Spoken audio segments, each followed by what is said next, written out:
Oscar Pistorius and his South African teammates are moving on to the 4x400-meter relay final at the Olympics without even finishing their heats. The double amputee will get a chance to run for an Olympic medal after track officials awarded an extra spot in the final following a successful protest by South Africa.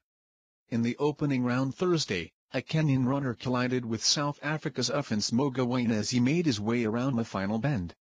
Mogoane, running the second section of the relay, fell to the ground and clutched at his left shoulder as the baton rolled away.